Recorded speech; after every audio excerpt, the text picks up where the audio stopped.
So our next talk is by the lead author and primary maintainer of ngspice.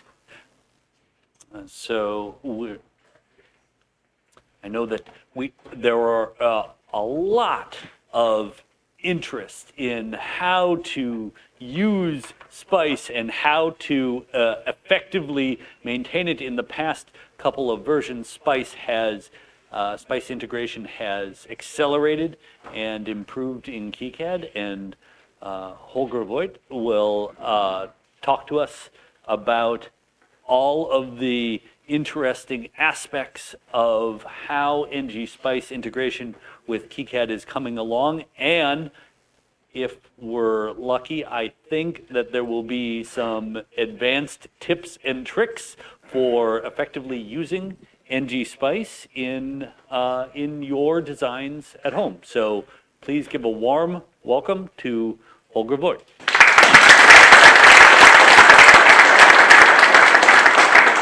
Okay, many thanks to the KiCad team for having me invited to give a talk. A few words about myself. I'm a retired professor of University Duisburg-Essen. And you know, Essen is the city just right at Bochum's boundary, so it's not large travel I had to make to come here.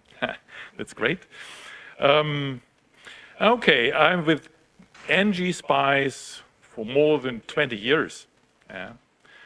Started as a hobby, and it is still a hobby. Well, I'm now coordinating a small team of developers. And I will talk about the specialty we have in that we use KiCad ngspice integrated into KiCad. I will talk a little bit about simulation, about ngspice as a tool, about the integration, and I will not go very deeply into simulation because, well, it can be a whole day, a whole semester, a whole year of talking. I will just coarsely give info about the simulation types available with the KiCad interface. I will hopefully working and do some live simulation here on this machine, give some more examples, and have a few words about information, further information. Yeah, why do we want to simulate circuits? There are some arguments available for emulating electronic hardware by software. And electronic is in brackets because you, of course, can simulate also mechanical or especially thermal things here. Well, you check the functionality of a circuit without the hardware being ready, so during development. You may easily test variants of the circuit. You just modify some parts, some pieces, and then you will get quick results. You save time and cost. So the way is you simulate, you verify, only then you build. Thus you reduce time and money consuming redesigns. I have a nice cursor, just don't know what it's doing here. It's not. Yeah, it's just, I don't know. You can check for the influence of parasitics. So you do a design, then you have a layout ready on board level or especially on IC level. It's just absolutely common. Then you check for all the parasitics, the resistances, the parasitic capacitances, and then you simulate again and you check if the circuit is still working. You can anticipate reliability, so you can do degradation simulation, or even radiation or sidewall attacks to be simulated before then they're occurring in reality.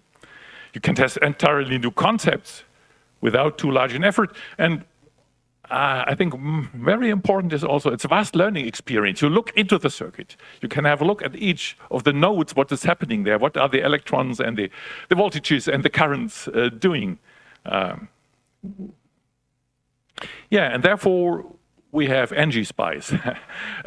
What is it? This is a circuit simulator. So It solves the nonlinear time-variant numerical equations, which are used to describe electronic circuits. And as a result of the simulation, we get the time-varying voltages and currents.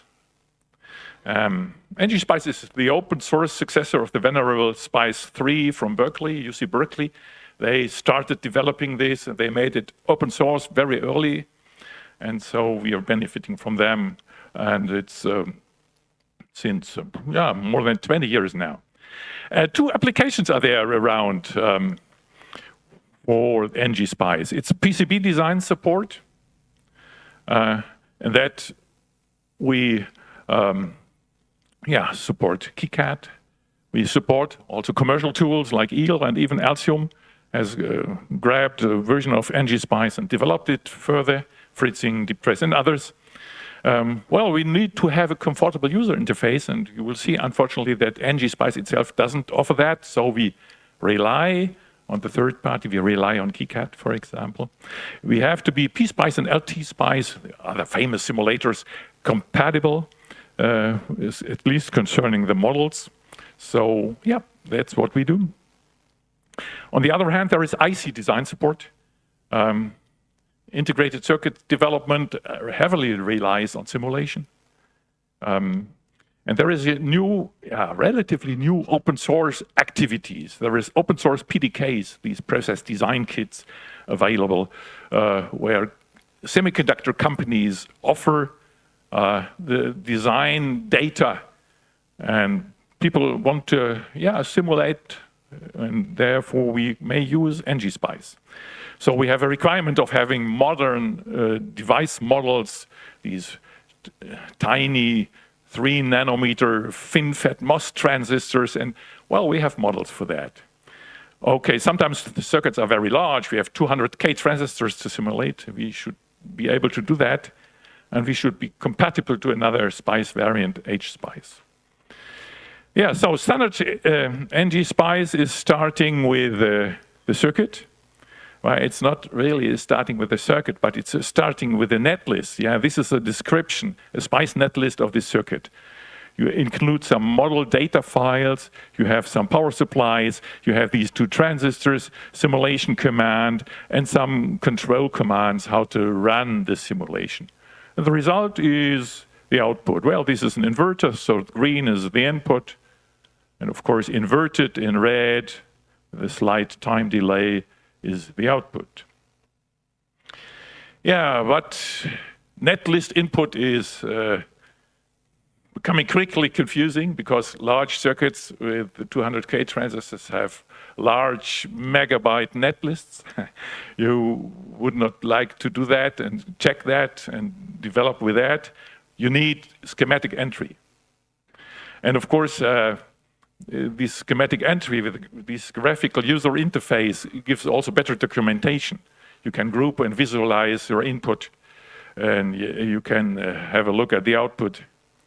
Such a graphical user interface will lower the barrier for entering simulation. And well, all the other simulators have one, so we have to look for that. So I will not say that we ngspice choose KiCad for graphical user interface. It was the other way around. At some time, the KiCad developers found ngspice, and they started a very nice development on integrating this into the KiCad. And of course, now we are ngspice people benefiting from that a lot. There are other open source GUIs, especially for the IC development, but I'm talking today about the KiCad interface. And that's it, the KiCad interface. The integration of ngspice into KiCad, especially is into eSchema. eSchema allows schematic entry. eSchema generates the SPICE netlist, and eSchema offers the graphical presentation of the results. So it sends circuit netlist to ngspice simulator, model parameters are sent, simulation commands are sent to the simulator, and the simulator sends back the simulation results. The simulator itself is in a form of a shared library. So this is a well, a little bit special version of ngspice in that this has no outside interface, or typically nearly no interface. All the interfacing is handled by eSchema. But this allows a very close, very direct integration. Yeah, and this is how it looks like. You have the eSchema window, oscillator circuit here, and there's a special simulator window, and this simulator window shows the simulation results, offers a little bit more. You can do something, you can handle these results a little bit to get special interfacing. For example, this is the oscillator, and this is a fast Fourier transform of the oscillating signal, and you can have a look if the frequency is right or not.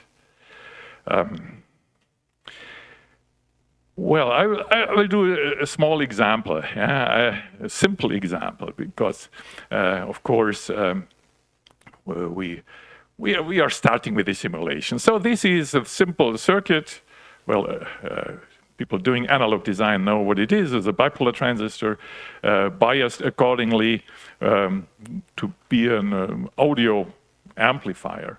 You have the input about over a capacitor, the appropriate DC biasing, and the output here. And there is one specific to the simulation itself, and that the simulator, of course, needs to know what kind of voltages do you put on to your circuit. And therefore we have, there's a special library part, the simulation spice library, which offers these devices as a DC voltage source or a AC voltage source. And these are coupled, okay, here via the global tags into the circuit. What kind of simulation types are then available?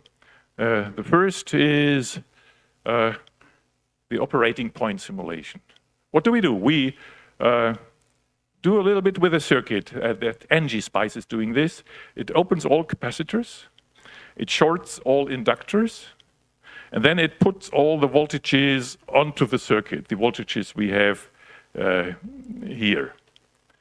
And then it does a calculation. It calculates all node voltages and branch currents. And these all are visualized here on the eSchema simulator window. Come to that back a little bit later. Well, operating point. So it's a DC thing. We are mostly interested in the time varying simulation. Yeah. So what do we do then? Use the same, whatever circuit. We have the operating point calculated as a starting point. Then we are interested in the time-dependent behavior of the circuit.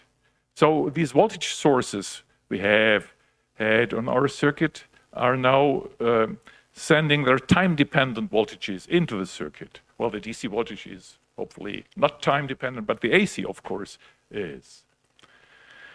And then we do a simulation that all node voltages and branch currents are calculated time step per time step. So the simulator makes tiny time steps and calculates the voltages and currents. And for example, we have here in our amplifier the input, the output, and the input is in red, the voltage in, the sinusoidal 1 kilohertz, and the output is this sinusoidal in blue. It's inverted because, well, simple amplifiers are inverting, and it's amplified by a factor of 3, roughly. Okay, so this is the 1 kilohertz thing, but we of course are also interested in how is the circuit behaving with varying frequencies, because of course not only the 1 kilohertz, we have, well, maybe the audio frequency starting at 10 hertz and going up to, for me it's kilohertz, but for you it's perhaps tens of kilohertz. Yeah, and there we have another simulation type. So we had the operating point, we had the transient, so versus time, and now we have the simulation versus frequency. And this is called small signal AC simulation. We have the operating point calculated. This is very important because depending on what DC voltages you put onto your circuit, of course, the operating point may change and the circuit behavior will change. So you put a special DC variant onto the circuit, hopefully the optimum thing, and we calculate the operating point. And then the simulator is doing something that we have a lot of nonlinear elements in our circuit. All transistors are nonlinear, diodes, well, you know, all these devices. We have, of course, also linear ones, which is capacitors, inductors, resistors. All nonlinear elements are linearized around this operating point. Yeah, so we look at this DC point and make a little up and down and see what the slope of the curve then is, and this is the linearization. And the resistances of all these node-to-node nonlinear devices are determined. And then, of course, we put frequency on, and then we calculate the resistances of the inductors and capacitors. And then we have a matrix of linear elements. And then we do a complete simulation, frequency per frequency, of this linear network. And the output is then relatively calculated relatively to the input, of course, because we have a linear network. And this is what the output is. This is a frequency starting at 1 hertz, going up to 10 megahertz for this device. And you see there is some high pass behavior because of the emitter feedback circuit we have chosen for this tiny transistor amplifier. Then there is a flat top, flat from 100 kilohertz to maybe a few hundred, from 100 hertz to a few hundred kilohertz. And then it goes down because this is the fate of all amplifiers at high frequency. They degrade again. And the plot here shows the gain, and the plot also shows the phase. So we have a phase shift of our signal, of course. And that's what you see here. And these operating point, transient simulation, and AC simulation are the most important simulation types we have. There are several others, but these prevail. So let's check if I can do some live simulation. Well, this is installed here on this machine is KiCad 8.0.5, ngspice 42. And this is not a very fast, it's an elderly notebook, two cores only. But okay, for these tiny simulations, we are quickly, I just open the eSchema window, and here we are. Just enlarge this a little bit. Okay. Yeah, again, you see our amplifier. And now we want to do these simulations. We have a look, and this is the inspect simulator. Opens up the simulator window. Well, okay, I have to confess, I have prepared the 3 simulations here already. Let's do the operating point simulation. So this is the blank circuit, and I do the operating point simulation now. And you see the data here have filled up, and you can have a look. You see that there is about 2.6 milliamp total power drain. There is about 2 milliamp floating into the collector of the transistor. And you see the DC voltages in brown and the currents in red. And then you can quickly, if you know a little bit about circuit design, you look at this and you quickly say, okay, basically seems to be okay. Okay, so this is the operating point simulation. The next analysis I want to do is a transient simulation. I open this transient window. I just have a look at what do we do here. This window I have put in this time step, 10 microns, and the final time, so the total simulation time I want to do is 10 milli. For 1 kilohertz signal, this seems to be fine. I can check if I want to save currents, power, and so on. This looks nice. And then I just start simulation, and that's it. So this is, even if this computer is not the hottest machine, you see this is very fast for these simple, tiny circuits. Of course, you could have a large circuit, then it would take a little bit longer, but that's it. So we have immediately, and we can see here, we can have a look at other signals. I don't know if they're of interest. Okay, this is, what did I switch on here? I don't know. Yeah, the VDD, of course, is 12 volt. Not that interesting because it's constant. Yeah, so this is the transient simulation. Next simulation I can do is the AC simulation. Again, I have a look at the data. I do a logarithmic scale of the frequency. And I've chosen 10 points per decade, 10 frequency points per decade. Starting frequency is 1 hertz, and the final frequency is 10 megahertz. Okay, I don't need the currents and power dissipation, just save the voltages. And yeah, that's it. The AC simulation typically is very fast. And here I've chosen the output gain and output phase to be plotted. Yeah, so this is simulation, that's it. That's all. Okay, we don't save anything. Yeah, there is some other examples. Let's do this one here.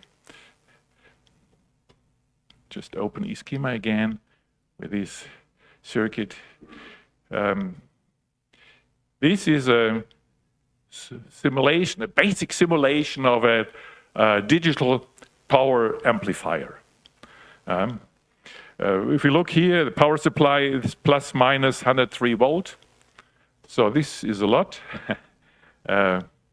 We have switches here, the transistors. We have an output filter here, and we have some. We have some input circuit. This is not a live IC. You could have these ICs, but this is a homemade basic model. We can have a look at this. If I go into the simulation model, and if I go here into pin assignments, I can even have a look at what is inside of my model. So it's a sub-circuit model, audio driver model. I have put a PWM into this. I have some drivers. I have some buffers. I have inverting and non-inverting. All this put together into a sub-circuit. I have made a symbol, homemade symbol, very simple thing, just a rectangle with some pins, and put this circuit in here. And this is driving my transistors, and the output out is going to a load, 2 ohms of loudspeaker. Okay, and let's check what we can do here. Yeah, just do the transient simulation.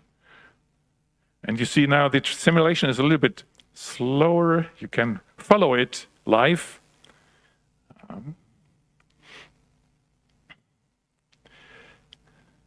Again, 1 kilohertz signal.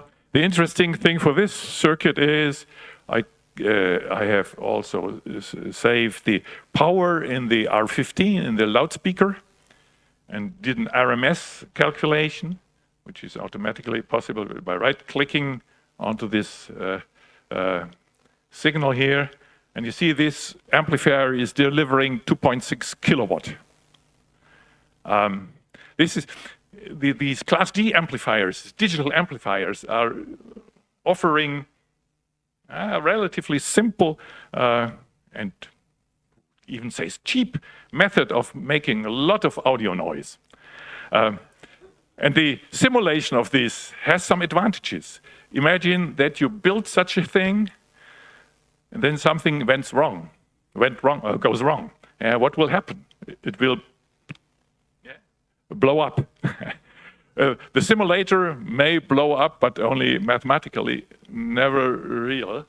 Yeah, and so you just see if something is wrong from the beginning. You can have a look at this simulation, and then you figure out what to improve. We have the input signal here.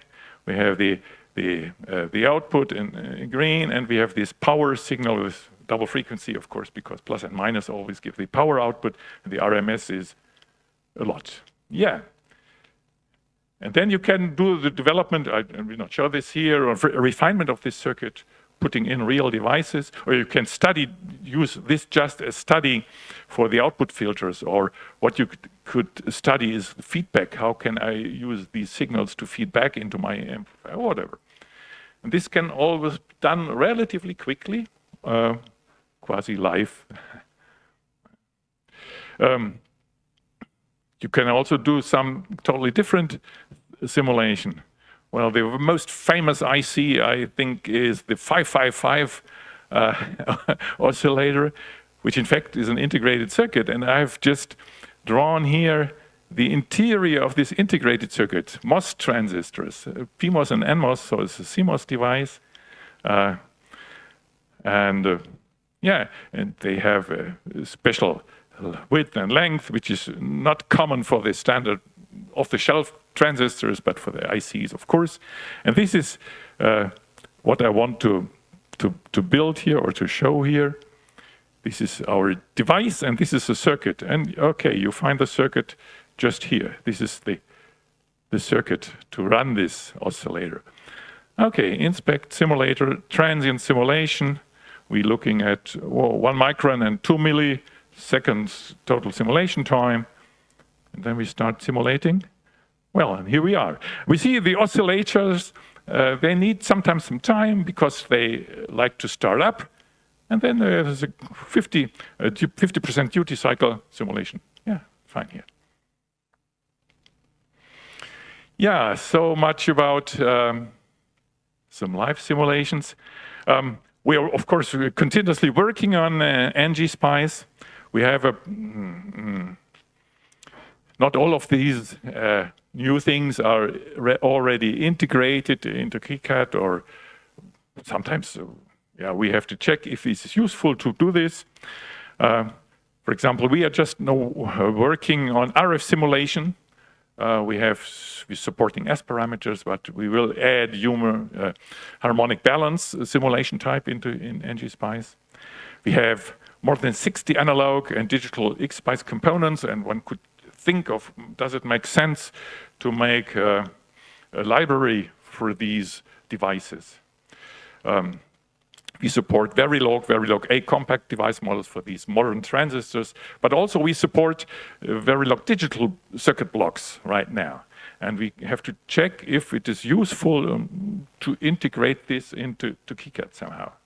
Yeah. So Verilog allows to make digital circuits. We translate them with Verilator or Icarus, and then can attach them to ngspice, and then do a mixed signal simulation. Some analog part, maybe sensor part or whatever, and some digital part. We also can read C-coded circuit blocks. Something which is again interesting, and I've used this much and even also made a tutorial out of that, is electrothermal simulation. There was a question in the morning on the heat generated by the CPUs in this tiny notebook. Well, all electronic devices generate heat. and the heat is flowing, and the heat makes temperature differences. And you can translate this into electronics, temperature differences, voltage difference. Here, heat flow is something like current and so on. And so you can make electronic lumped element circuits for your heat system and simulate this together with the electronic system. Another example is, for example, this amplifier for the audiophile people.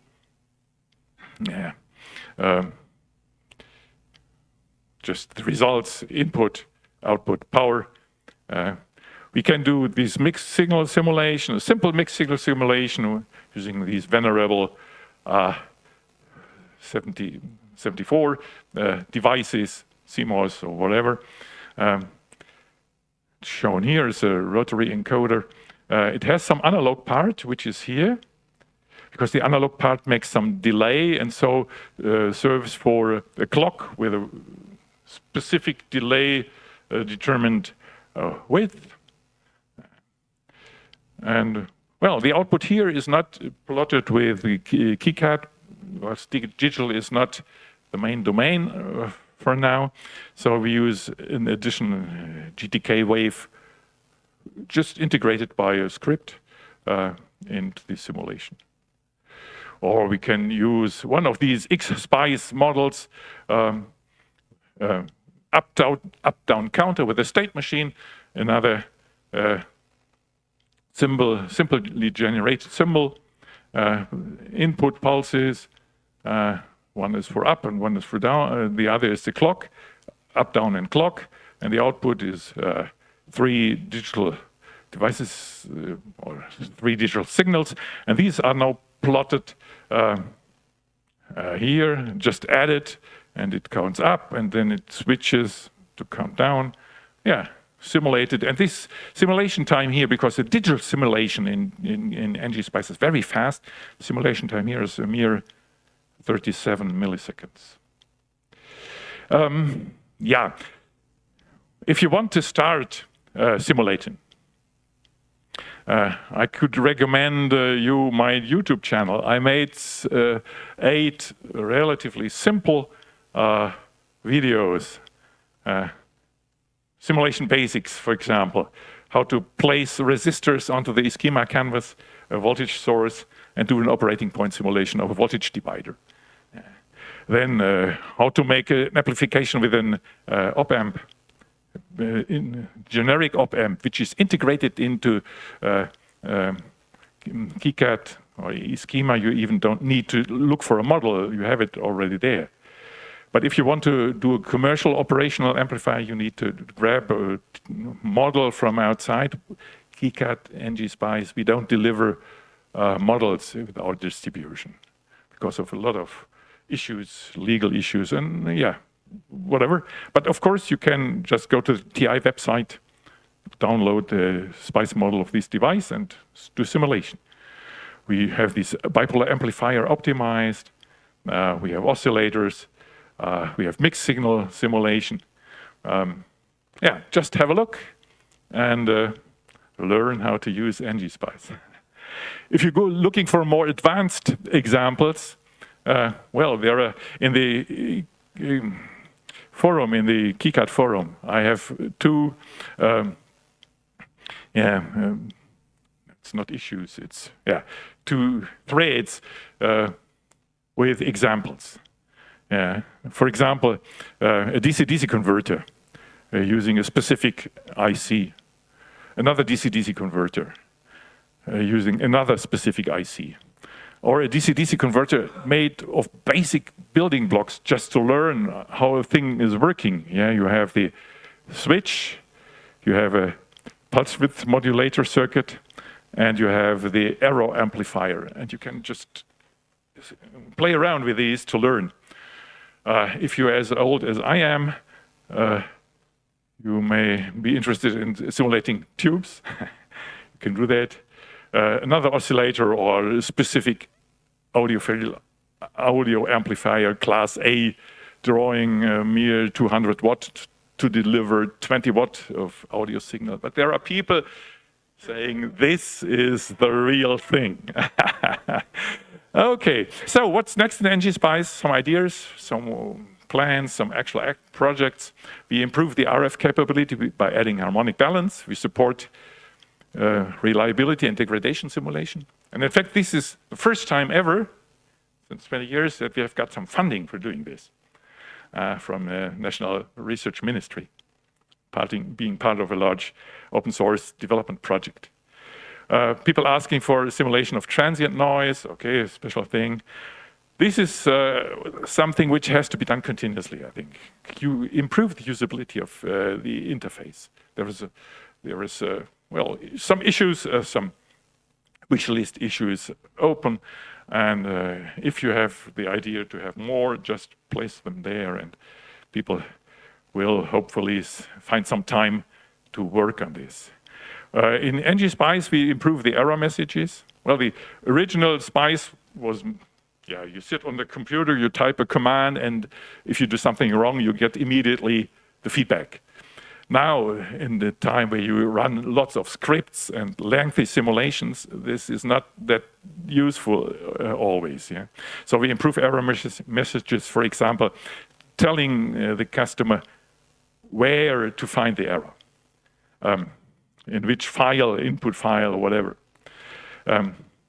We look at better support of analog building blocks. We might, yeah, if somebody is interested, this is, yeah, probably a library issue, yeah, to add these building blocks to a specific library in this schema. What people are asking, and I'm just considering to do this, is a step command to make loops, yeah, simulate varying parameters, not only in one dimension, but in 2 or 3 dimensions. Oh, okay. This will be not in the next ngspice release, but in the one following, hopefully. Yeah. There is some links to info and support. We have ngspice discussion forums. We have the ngspice manual. It's meanwhile 800 pages. So very important also is the KiCad info forum, where I'm also active. I'm only answering questions concerning simulation, nothing else. We have the KiCad manual with this simulator. I have made some tutorials for beginners, control language, KiCad ngspice interface, or electrothermal. We have these introductory videos. There are model parameters collected by people, and I've put this together. And we have the simulation examples. Yeah, that's what I want to tell you about the simulator right now. And thanking you for your interest. And if there are questions, please.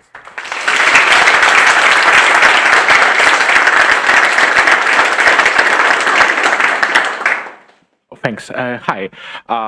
I'm working with circuits of a very quite high frequencies, and I was wondering, when it comes to ngspice implementations and those calculations on non-linear equations down there, is there any limit when it comes to frequencies at which or over which we should be concerned about numerical errors inside the simulation engine? Right now we are working with circuits below 1 gigahertz, but we are aiming to step forward to up to 24 gigahertz. So it's quite an advanced, and we are wondering how reliable we can be with the results. Yeah. Thanks. There is no basic limit because mathematics is the same. It's very strongly depending on the device models, and it's depending on the interfaces between the devices. If you talk about integrated circuits, for example, we are now working together with the IHP institution in Frankfurt-Oder, and they develop transistors running up to 450 or 500 gigahertz, bipolar transistors. And we have the models for this, and it can be done. If we talk about boards, I think the critical issue, and there is some work going on, but it's not yet finished, is on extracting the parasitics. How much capacitance do you have? When you send a signal from the output port to some other device, what will happen? Will it be reflected? This modeling is tricky. Electromagnetic solvers are to be involved. There is some things going on, but this is not user ready right now. So I would say the ngspice simulator itself, if you have the correct device models, no limit. Hi, thanks for the presentation. Can you say a few words about compatibility with models? I think I saw in your presentation that it was fully compatible with LT-SPICE model of devices, of real devices.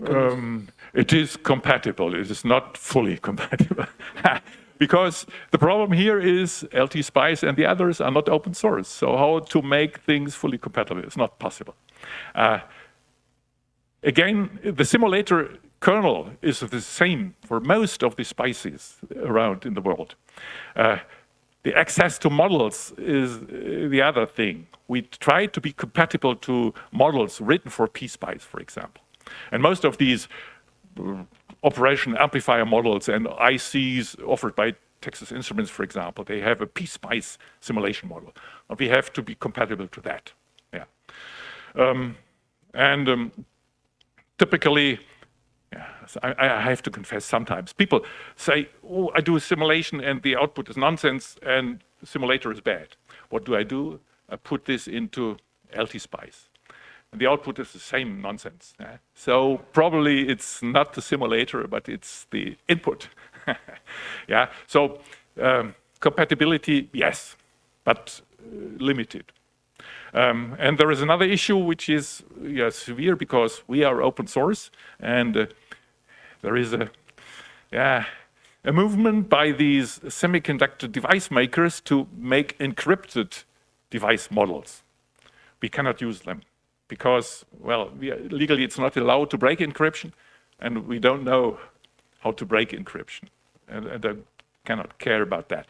So this is a limitation on compatibility.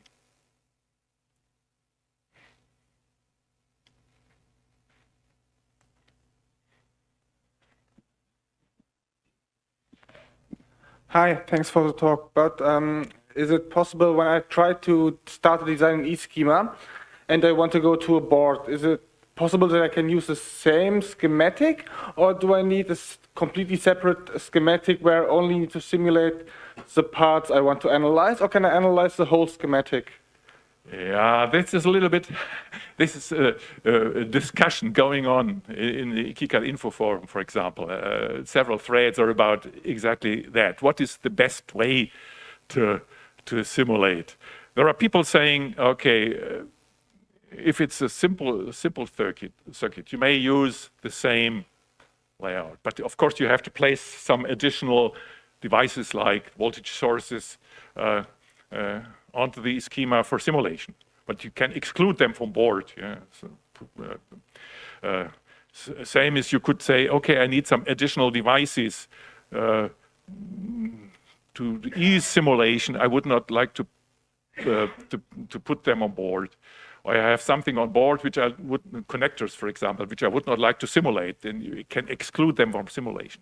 This can be done. So other people say, okay, it's better to make a copy. And it's often, if you are new to simulation, it's not a good idea to start with simulating the whole thing. This will typically never work. You have to simulate blocks. And then, of course, one has to consider how to do that. And I think the best is then you cut out these blocks, copy them, and put them into additional small simulation project. You could think about doing this a little bit more integrated. Well, why not make a rectangle? But and you cut some wires, and you have to cut these wires somehow. And you have to put SPICE voltages on. And to automate this, I don't know. Could be done, perhaps. But for now, I would recommend small circuits, simulate them directly. Larger circuits, put them into individual blocks and copy them and then simulate. Thank you for your presentation. What's about parasitics? We are in a PCB design tool. Can you simulate parasitics from the PCBs? I have to think how to interpret this question. I can simulate them, but I need to have the data. Yeah, what are parasitics? Parasitics could be series resistance and capacitances to ground and to other wires.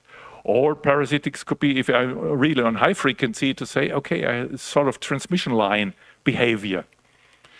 I can simulate, ngspice can simulate these, but there is currently no straightforward way to extract the parasitics. This is something which would be interesting to work on. The IC design people, they have this. They need this, absolutely. And this is a software which costs yearly $500 or more, license costs. A stripped down version, because on PC board everything is larger, could be done, could be developed. There is some work going on with electromagnetic solvers, but so these field solvers, but these are typically research softwares, and this is difficult for don't be despectively, but for average electronic designer to use an EM solver. I think this is nearly a no-go. Yeah, so we have to figure that out. I think this is still missing. There is something integrated already into the schema. This is so-called IBIS, signal integrity checks. Yeah, that the vendors, they offer IBIS models. These are interface models, not models for the whole MCU, but for the output or the input. Then you can check if you send a signal, will it be the right signal at the receiver? But still, what is missing is what is in between. How do we calculate this? What we have as problem is we have a trace. We have 200 millimeter trace is half millimeter in wide. And then very fine if I can easily simulate the parasitics of my trace and of the ground plane, how it works together. And we are in the EE schematics, and then maybe there was possibility to add a tool to extract the parasitics from my PCB I do, and then can I simulate that? Yeah, if you have this tool for extraction and you get the data, then you can simulate it.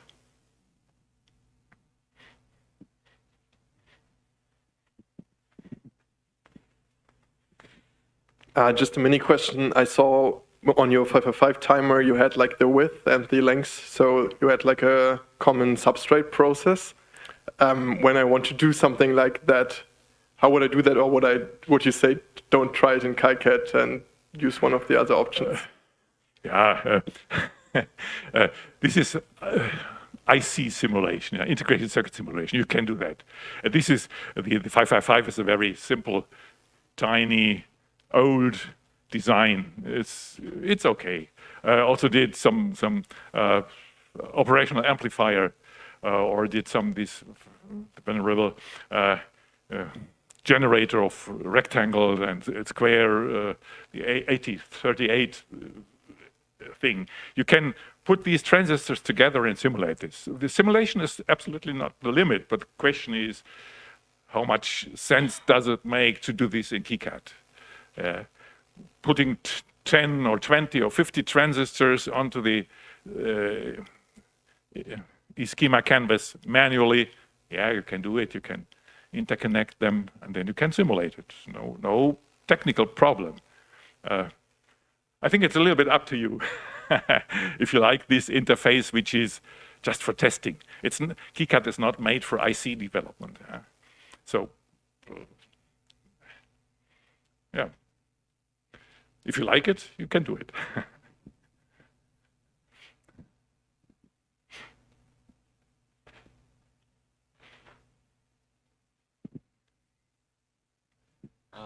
Hello. You mentioned that you can simulate degradation effects. How is it made? I think degradation is a verification of parameters of the models, and I assume that normal models would not provide that in an easy way. So how is it made? Yeah, I said we are working on this. We have just started working on this. So we cannot right now, but we will do 1 year or 2 years from now, we will have that. Yeah, the first idea, of course, is not to intrude into the models, because these models are so complex that this would be risky. Now we have a look at the model parameters. What is degradation? Degradation, for example, when you do degradation radiation, ESA and co, then the mobility of the transistors go down and the threshold voltage shifts. This can be expressed in a parameter shift. So you have to calculate the parameter shift and then just do normal simulation. And there are models available, and people are working on new models to calculate this parameter shift, either just over time, running a circuit for 10 years under specific conditions, what will be the parameter shift, and then do resimulation. I think this is possible.